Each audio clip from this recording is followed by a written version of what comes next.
Hello everyone, I am Tacit, and today I'm going to be going over the Gems of War troop of the Empress. This is, I believe, the first tarot card I'm ever covering a team's video for, and might be one of the only, because this thing is actually good, unlike many tarot cards. So, this is the Empress. It is interesting in that we have something kind of like it in the game, but it is nowhere near as strong. So we have the Emperor, in the game, which is a blue one that does pretty similar overall as far as like its trait setup, its ability, but it does it based on half its magic to first slot. This is not bad, but comparatively, it is a pretty small amount of stats.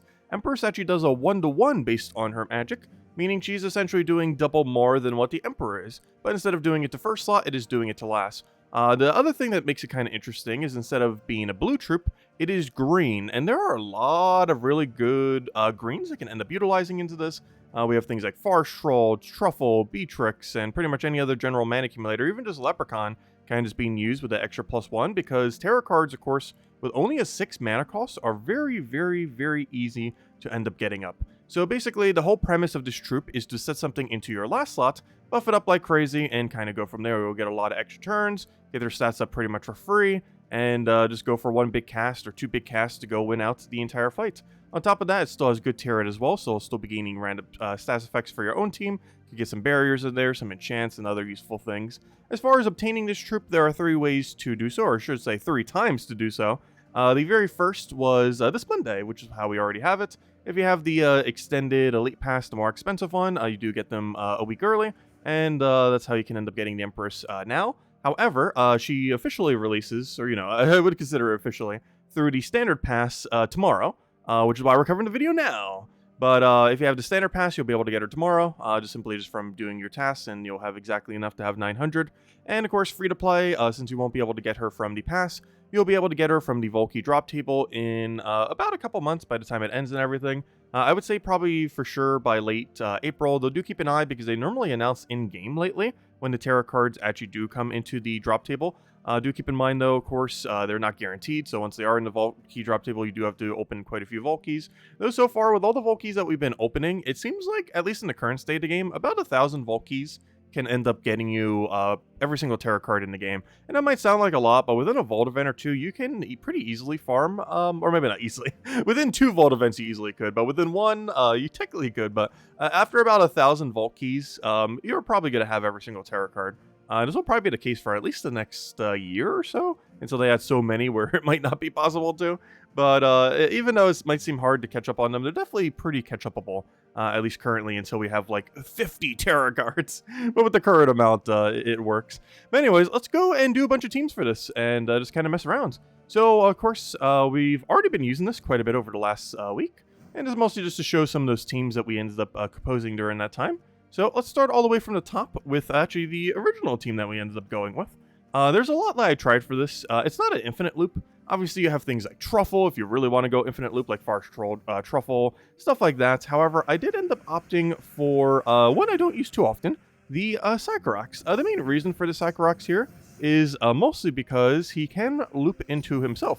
We just go end up taking a bunch of green, getting this up. As you can see, there are 15 green currently on the board. We have a 7% chance per green on the board to extra turn, and now we have a over 100% chance that we will get an extra turn, which of course means 100% chance since Overflow doesn't do anything. So that would be funny if you got like 2 extra turns, but Overflow does not do anything, so anything over 100 is just 100. Do keep in mind, I am using Dustbringer here. We do want Hero here because the Green Storm just helps us loop. Same reason why Farce Troll Truffle wants to have Green Storm. This one does too, just to make it a little bit easier that Sycorax can keep going over and over again. The main thing here is you actually could replace this out for the Dragon if you really wanted to. The Brown Dragon, or something similar, the Green Dragon. Like, pretty much anything that can end up using all that green there. I ended up opting not to. We just kind of put a Dustbringer there, but there are other alternatives, and we're going to be doing it with a true damage option in a moment as well, so there's a lot of things that you could feed magic to depending on what you're looking to, what you have. So, of course, the main premise here is we are just basically trying to Sycorax all the way to the point until this can one-shot. It has a pseudo-infinite. It's not going to go on forever, but it will go on pretty much long enough for us to get the win. Do we need one more? No, that should be enough damage. No, actually we do need... Let's play it safe. Let's do one more. Not sure if we'll get enough mana there. We do. And there we go. We just go for the AoE, and as you can see, it just one-shotted a single time using the Empress Loop. And we did do it off of an infinite, so that was nice. So it's not a pure infinite, but it's infinite enough to normally win, so it has that. Obviously, it can miss, which most infinites can, though there are a few, if you want to go like Far Star Truffle and a few others, they can kind of go on forever. The main issue with using Truffle with this, and actually one of the reasons why not a single one of these teams use Truffle, I think one or two use Beatrix though, but the main reason none of these end up going down the Truffle route is it's mostly just too much setup. By the time, like, you're almost killing them with Truffle by the time Empress is even doing anything. So even though it is looping infinitely, it's just kind of not worth using. So this one was actually suggested on stream, or at least using Scourge of Honor. So Scourge of Honor is fun. It's the counterpart to Phoenicia when you don't have Storm. Basically, it is currently the strongest full AoE option in the entire game. So if you're looking for just one big burst damage, it is really good for that. We also meddled it pretty recently, a couple months back, with the new meddling system. Well, technically the new meddling system was last month. But with that new meddling system, we can end up utilizing that to have 6 additional magic a bit easier. And this definitely adds a lot to his damage. He also has a way to double cast a little bit easier. However, we actually do not intend to ever double cast him here. Unfortunately, we don't have a loop here, so... Oh, wait, we did get an extra turn there, though. That's kind of convenient. Wait, are we actually going to loop without even having a loop team? That's funny. And then we just go for our true damage. Boom, it's dead. And as you can see, a little bit quicker there. We have Rope Dart there. Obviously, we could use anything there. I mostly have Rope Dart because it doesn't block, and it gives a little bit more control. Plus, it's a true damage team, as the name would imply. Though technically, you don't really need Rope Dart on true damage, as, you know, you kind of have Scourge of Honor doing everything anyways. So, yeah, ends up working out pretty well. Next, we have kind of a green Guild Ward team. This was mostly a team kind of built around Arachne Weaver, but it turned into pure green, so I was like, I might as well. I'm not sure if I would actually use this for green Guild War Day, but the main premise of this team is we're trying to make an unkillable Weaver, and just kind of build around that. And that was basically the whole premise of the team, and what it ended up being is just trying to make one very unkillable Weaver, and let's hope it kind of works out. And it did. It does work out to some degree. Definitely not the strongest team necessarily on this list, but it was mostly just trying to make Weaver as good as we possibly could, which of course it already is. Ideally, in a PvP-like situation, a single Empress would be kill range. Like right now, if you're against actual players, 133 damage, especially with the extra Guild War stats, you're probably killing the enemy. And Explore 12, obviously, they have a bit higher stats, so unfortunately that is not enough damage here. But in contexts where you're more likely to end up using this, like, you know, any time where you're restricted to green, particularly Guild War, it is likely to be within range after a single Empress rather than needing multiple of them. So we'll just take a last little bit of mana there. Actually, we could go for it again. We'll go for the Leprechaun. Hopefully we can get that last little bit off of yellow. We just actually take the yellow manually at this point.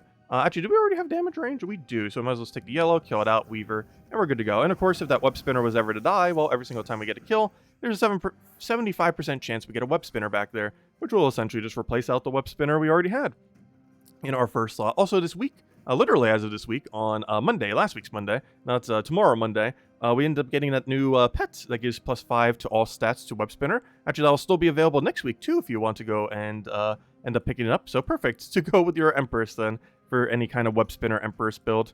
Anyways, next up we have that's the team I... Oh no, wait. Oh yeah. This was the other version. I thought this was the same team for a second. This is mostly the dungeon version. So this is mostly just to have a bunch of cleanse during a dungeon. You know what? We might as well even go do a dungeon. Let's go click on one of our rooms. Let's see how badly this is gonna go.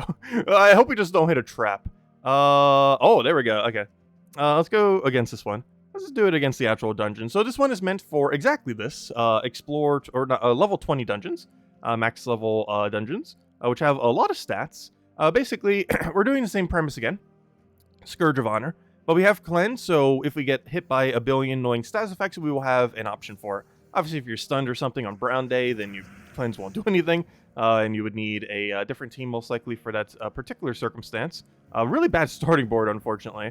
Though one thing you can end up doing when you're not blocking your Empress, which this is a build that doesn't block the Empress, is we can actually just keep going for Empress cast. So you can just take a green, cast Empress, take a green, cast Empress, and just keep doing that.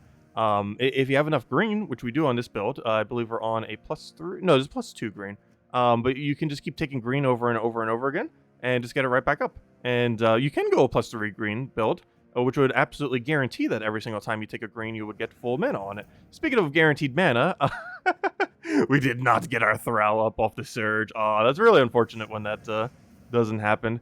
The old struggle of every Thrall team that can never get its mana up. It happens. But we'll take that over, go for Beatrix, ideally get really lucky on the Beatrix, decently lucky. We have two options here. We can actually go directly for the green or go for the cast first. We will go for the cast first. We could go for it again. How much damage are we up to? We are up to one-shot range, so yeah, might as well go for it now. And if they were to revive, we simply just go to Beatrix and boom, we're good to go. And as you can see, that deals with dungeons pretty easily. And if we had any status effects, well, Beatrix would have cleansed it off. And in a perfect world, Thrall would have full mana on turn 1. Which would speed it up, of course, a little bit as well. Anyways, I believe we have one last team to show, and this is the lower rarity team. So if you don't really have anything else to go with it, maybe you just started, but you happen to buy the current campaign pass, well, there is something slightly on the cheaper side. We're actually using a 4x construct team. So this is with Geomancer. I'm using the really cheap War and Peace since you get that for free from that one quest line. You can use pretty much any weapon here that you so choose. I just figured one that uses brown and green would be pretty convenient as we're going to be feeding a lot of brown. And we're also going to be getting a little bit of green. We're basically using the turtle as our green, almost like a Farce Troll, but because it counts as construct, we're getting the full boost ratio when we're doing a Chalcedony. Chalcedony still as broken as ever for getting a lot of mana. The only big issue with this team is I feel like it spams brown a lot more than it actually ends up spamming green, which unlike many of the other teams we already had, it struggles a little bit to get extra turns for your Empress. But aside from that, it does what it needs to do. So right off the bat, we do ideally want Chalcedony mana. We don't have it, but of course we do have Cascade Chance, so we could try for yellow off the sky right over there. We got it as well. That's why you try for it. You will eventually statistically get it at some point if you just keep trying. So we'll just take the brown over here. Obviously, Chalcedony Loop is one of the main things we're kind of going for here. Once it gets started, we can kind of just keep spamming it. And we're mostly just looking to pick up a basically some green out of nowhere. That is one thing that we do struggle with a little bit, is getting green. We do have the turtle here, of course. Turtle ends up creating a bunch of green based on how many skulls ends up exploding. So you can end up getting quite a bit this way, like if we end up going right over there. But we're basically going for, instead of a triple cast, we're basically just trying to go for a double cast here. Or instead of a single cast, we're trying to go for the double cast. We're just trying to basically cast our weapon 2 times and then end up winning. And I believe we have the combo here now. We just throw this down until we get full mana again. We throw down this, we throw down that, and boom, dead. Oh, sorry, never mind. He has a little bit of durability left. Well, here, Chalcedony, kill it. But there we go. Just a nice low rarity one. Highest rarity thing there is the turtle, which unfortunately doesn't have a replacement, because Farce Troll would normally be the replacement, where like you can kind of go either or. But there are some teams where only Farce Troll works, and some teams very rarely where only Turtle Cannon works. And this is one of those rare circumstances due to its construct typing, where unfortunately it does have to be the turtle, which is an epic, which is a little bit harder to obtain, but everything else here is pretty easy to get. Actually, now that I think about it, yeah, Chalcedony is epic as well, but no legends, no mythics, well, other than Empress itself, but of course this is an Empress build, after all, and the weapon you just end up getting for free, which I believe you still get from completing out Kazale. They kind of changed it in the past. I actually completely forget, but I know for sure you still get it for free within the game. It's either from doing a lot of the quest lines or just Kazale. I know in the past it used to be just from the Kazale thing. That's still a pretty easy to obtain weapon. You don't have to run War and Peace. You can run pretty much anything there. As long as it takes in brown or green, ideally brown, you'll be fine. Like, you can put Black Manacle there. That one's pretty easy. Even helps you cover purple. So there are other options. You don't have to run War and Peace. It's pretty flexible what you can run there. And of course, you could just kind of upgrade the team from there if you really kind of want to. There are a few like kind of bigger constructs that can kind of be put in there, but that's mostly just to have a nice mix of brown and green, so you can kind of utilize both the mechanics. But anyways, guys, that's the full rundown on the Empress. It'll be available in, actually, there's a timer right there. It'll be available, well, it'll be slightly different by the time this video goes up. But I guess by the time the video up, maybe like 14 hours from now, you'll be able to go get it from the campaign if you have the standard pass. Free to play, you'll be able to go and get it probably in about April or so, late April, from the Volkey drop table. And of course, if you have the bigger pass, well, you probably already have it laying around, so you can start building teams with it. But that is the Empress, the first tarot card that's pretty much viable. Well, not fully true. There's like the Fool, there's the Emperor, but it's the first one I personally feel like I would actually use going forward. Like, the Fool is kind of like a gimmicky troop that, like, it's fun, but it's not really that viable in many situations. Emperor kind of was good, but this is basically just double Emperor. While it does apply to last slot instead of first, this is just double the value of Emperor, while being in an arguably better color, as there are quite a few green synergy teams. I feel like there are more green synergy teams than blue synergy teams in Cursed Data game when it comes to, like, just flooding the board with gems. Not to say that there aren't blue versions of it, but, you know, green just have access to Beatrix, Truffle, Farce Troll. There's a lot of really good synergies that ends up getting in there. Which actually reminds me, I didn't show a single Farce Troll team, but of course, that one Sycorax team is somewhat interchangeable with Forest Stroll, not for like the infinite loop, but you know, if you're doing like Forest Stroll Truffle, it's interchangeable that way. So even though we didn't show it specifically, that's kind of what the Psychorex build was in a sense. Psychorex is just the higher rarity version of basically Forest Stroll.